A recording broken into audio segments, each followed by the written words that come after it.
Hey everybody, welcome to the second episode of the 7th episode of No Remorse, where I'm going to be guilt-free giving you this fast-ass solo. It's going to kick your dick down to the moon faster than you can say, "Oh, Grandma, please save me from the heavenly flood."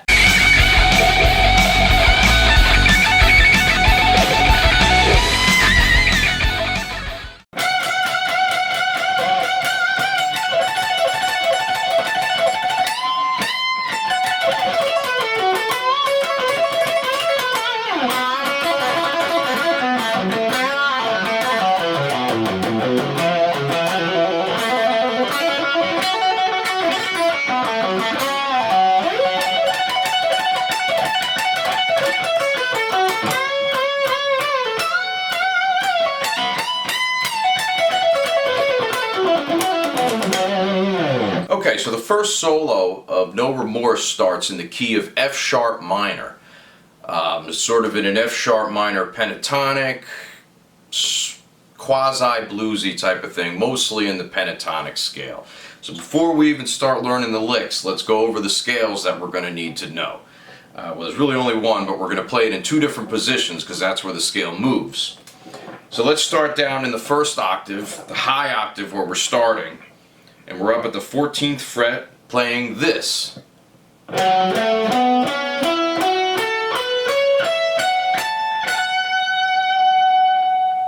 Okay, and later on we're going to be moving here to the 2nd fret of the E string.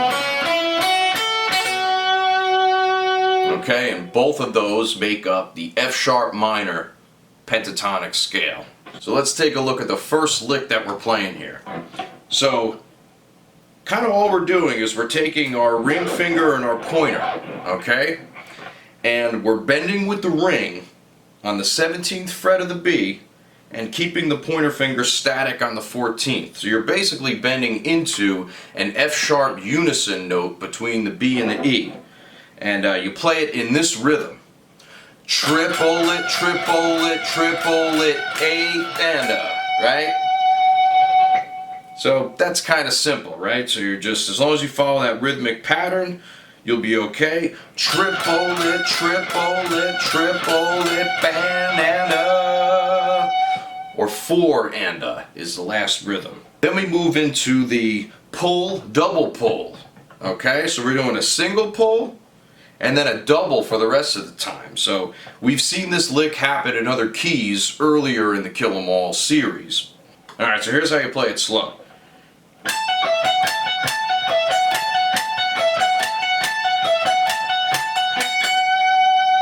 Okay, so just like a lot of other licks that occurred, we're going to be relying on counting. Okay, so we're just going to do some simple counting of how many times these individual pull-off sections go. So let's count that out. So we're going with one single pull like this. Alright, that's it. Dip it down to the B string. And then we're doing 5 straight double pulls. Alright, and that takes us through the entire phrase. So let's count those quick. We have one single, one double, two double, three double, four double, 5 double. So try to keep up with that.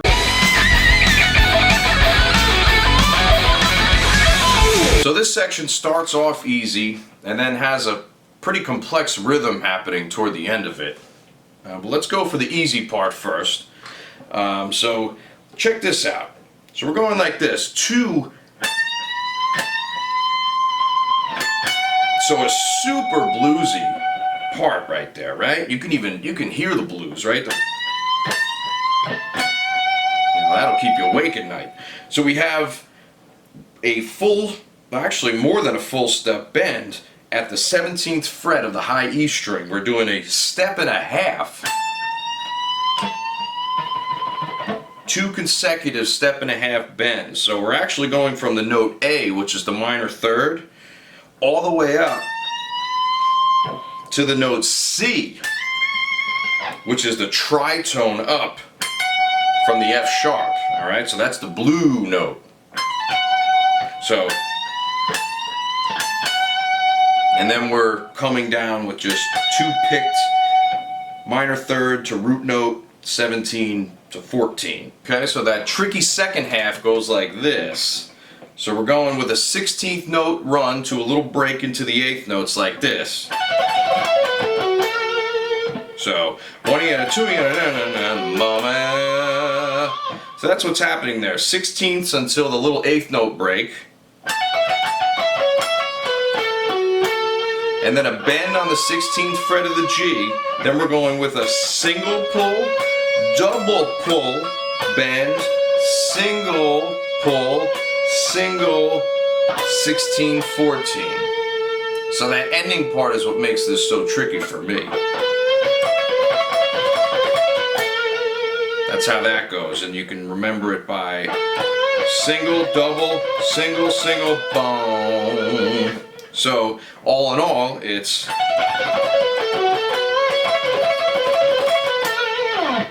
and then it goes on to the next part.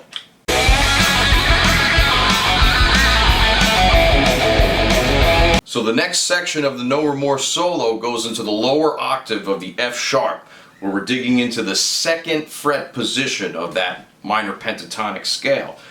So we're coming straight out of that other lick with another bendy pull-off thing, right? So we're bending at the 4th fret to the unison bend on the 2nd fret of the B, single pull-off, doing this again, triple pull, then another single pull, going down the scale, up, and then try to give it a little bit of a little pinch harmonic if you can in there. So it kind of goes like this. Okay, and that continues on, going into the 2nd fret of the G, pulling off from 4 to 2, and then all the way down,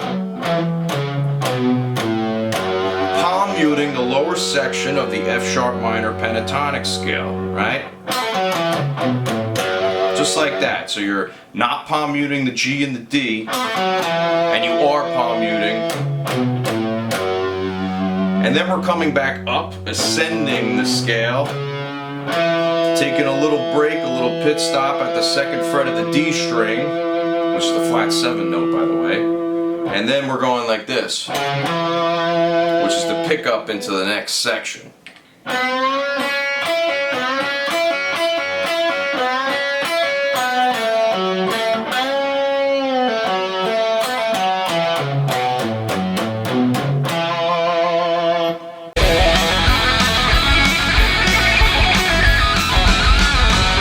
Now we get to do something a flute player usually does. Isn't this great? Or a piccolo, a frilly little piccolo. Alright, so anyway, here we go. So we're going like this. We're starting at the 2nd fret of the D string, still on our low F sharp minor position, and we're going trill to the 4th fret.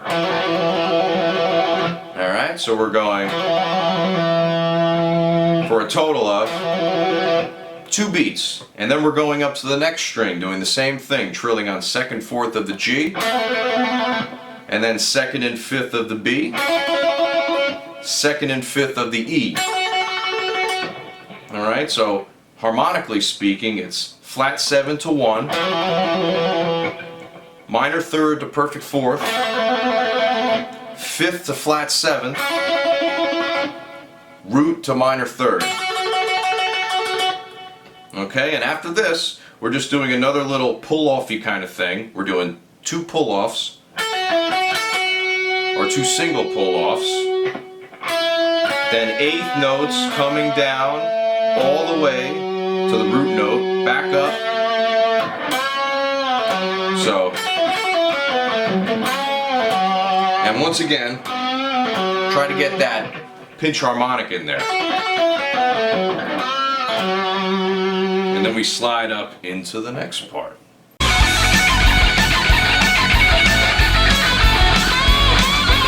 So now we're going to slide on up into an old familiar friend.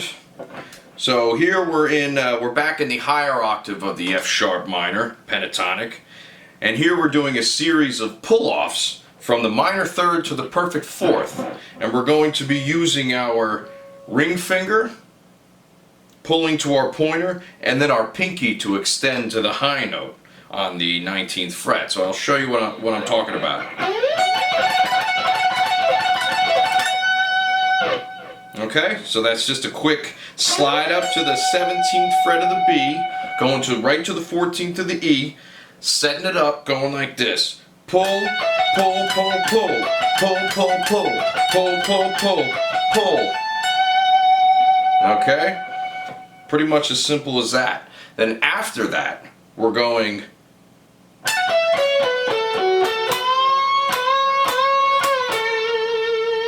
okay, so that's just a pull, a quick 16th pull, and then the rest 8th notes descending down the F sharp minor pentatonic scale. Okay, continuing on from there, we're bending at the 17th fret of the B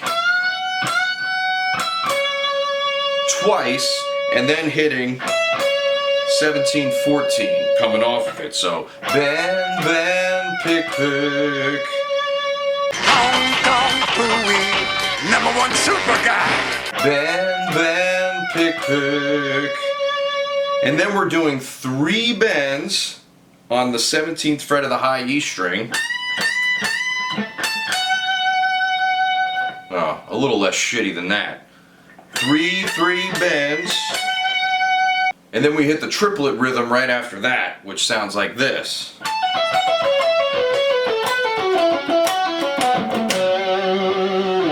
Alright, so let's unpack that a little bit. So we're doing a series of pull-off triplets. So you're pulling from the 17th to the 14th of the E, dipping down to the B, and then we're going back to the E, then pulling on the B string 17 to 14, and then 17, 14 again to 16 on the G, then 14, 16, 14, then this time we're going to go down a little bit lower.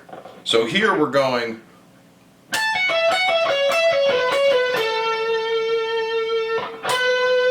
okay, that's all the same type of pattern where you're just coming up 1 note and then continuing down 2 more. So here, 2 note, 1 note, 1 note, 2 note, 2 note, 1 note. You see that? So then you're coming back up 1 note, going down 2, coming up 1, going down 2, coming up 1, going down 2, coming up 1. Now this time we're going down 1, 2, 3, 4, 4.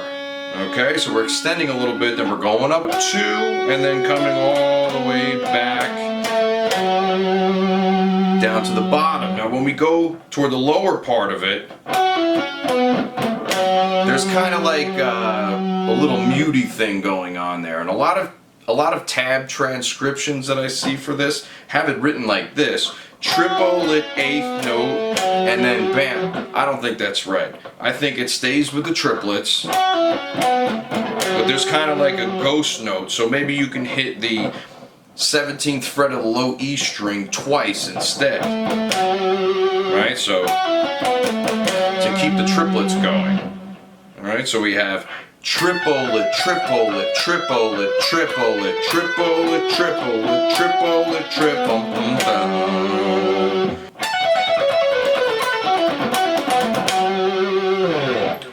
And that's the end of the first solo. Let's move on to number 2.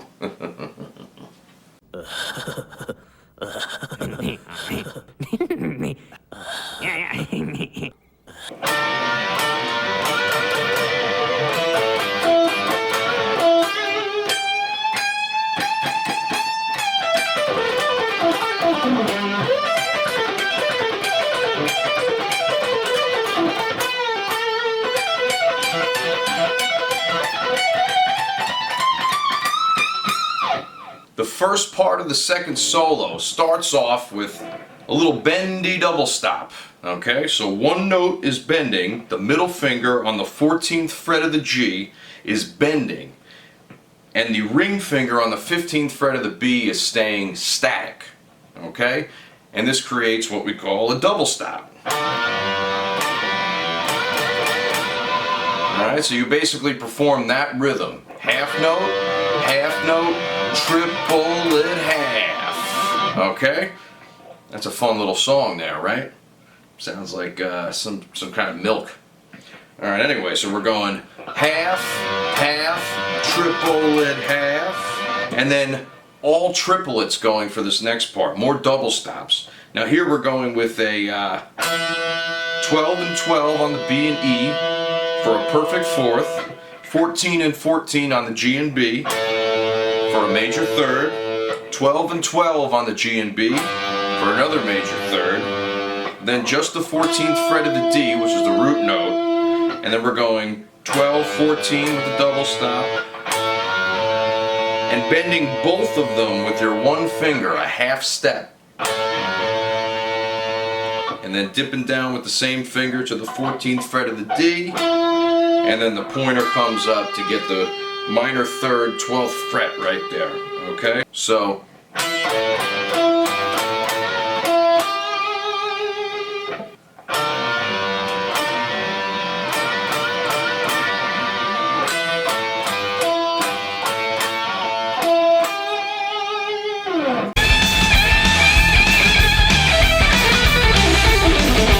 the next section starts off with some very simple bends happening. So it's just kind of an easy bendy riff, it's actually the same as the first rhythm we played right at the beginning of the solo. So like this, right? Half, half, triplet, half. Well, this time it's going to be half, half, triplet, quarter, because then you're going to do a little lead off after that, but it's a 15th fret full step bend on the 15th, right? Immediately following that, we're doing this big triplet run all the way down to the A string. So we're going from the high E, eventually all the way down to the 10th fret of the A. So 15th on the high E, all the way down to the A. So we're covering some ground here. So here's what we're doing. We're going down all the way to the G string, so 2 strings. And then we're coming back up to the B string, going down another 2 string. And then coming up to the G, and finishing off like this.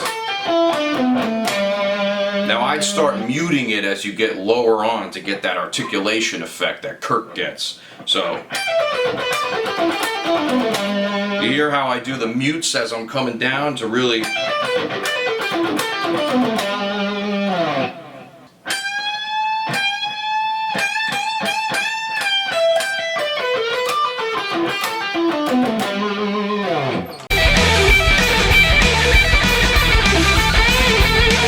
here we are with Trippy's galore right here.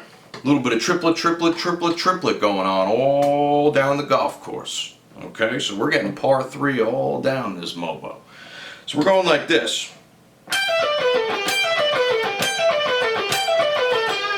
So you're doing that 4 straight times. So it's a 15th to 12th on the E, 15th to 12th on the B, 14 to 12 on the G, consecutively. All triplets, triplet, triplet, triplet, triplet, triplet, triplet, triplet, triplet. Alright? And then after you do it 4 times, you go up, you do it 1 more, but this time you're going to come up like that, come up to the B string, and then end it off with that lick just like that. You're doing a static 14th fret on the G, 2 bends, release, and then end at the 14th fret.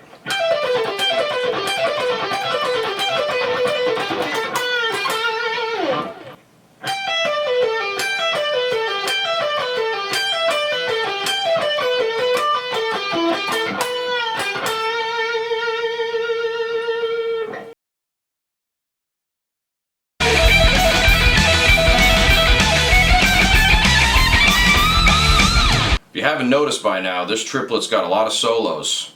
This solo's got a lot of triplets in it, alright?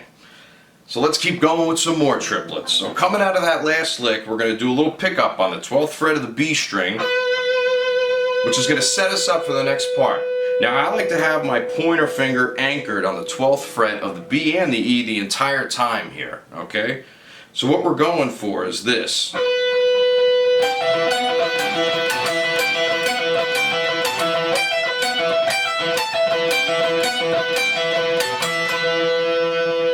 Okay, so basically what we're doing is a series of arpeggios, E minor arpeggios. So we're starting with the ring finger pulling off to the 12th fret of the E, which you have barred with the pointer finger like this. And then you're dipping down to the B string for the lowest note of the arpeggio, and that's your pedal point for the whole thing. And a pedal point, by the way, is just a note that remains static on the bottom of a moving either melodic or harmonic progression, okay? So think of it as your bed. That 12th fret of the B string, that's going to be the bed. It's your bed. That's the comfort of your nighttime sleep. So cherish it. So we're going like this, pulling off G, E, B. That's an E minor triad going down. Next, that's an F sharp. So that's actually indicating some kind of 9 or a 2. Then we're going back to this, to the minor third, to the perfect fourth. Alright, so you have 3 arpeggios. You have E minor, sus 2, E minor, sus 4. So after that last part, we head into this sort of scalar ending that's happening. More triplets. There's even more triplets in this part. What's the matter with these guys? Are they playing any more triplets? No, I'm going to go to find the local milkman. I'm going to sock him right in the temple. Anyway, so here's what we're doing here. So we're going to be going like this.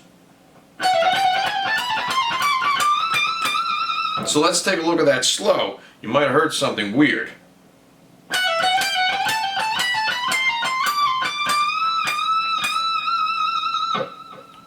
Now hold on a minute.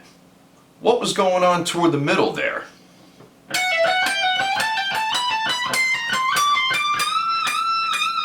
Something didn't sound right to me. And you know what? I think it's you. I think it's you. Nah, I'm just kidding. Anyway, so we're going with this triplet scale motion. We're starting on the F sharp of the E minor, which is the second scale degree, going down, and then coming back up. And then we're going to the minor third, dipping down to the 2, to the perfect fourth, to the perfect fifth, and then we're going to the flat 6, but we're dipping down into the tritone. Now what the heck? Who the heck said anybody could do that? Kirk Hammett, you're an ass. No, I'm just kidding. That's pretty cool. It actually sounds really good when you're playing it fast, and I don't blame him for doing it. Actually, I do blame him for doing it. He should have never done it. It should be off the album. And then we go to the minor 7th, 22nd fret. Dipping down to the flat 6, and then with 3 whole step bends on the 22nd fret. So, all in all, we're going.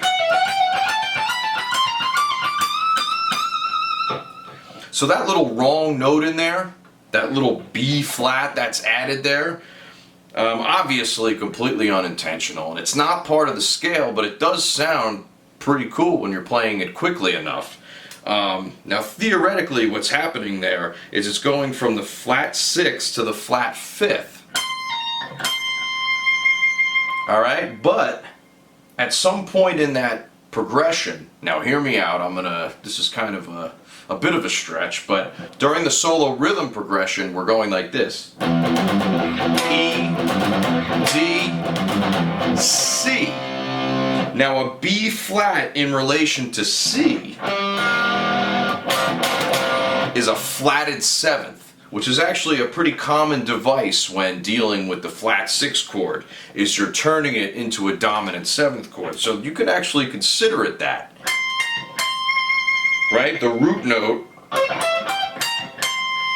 going to the flat 7 of the C7 chord, right? Now, I doubt this has any bearing on this album, or the song, or Kirk Hammett, or James Hetfield, or Lars Ulrich, or Cliff Burton, or anybody, or anything, alright? But it's kind of a cool thought, alright? Music theory is pretty cool. You should learn it.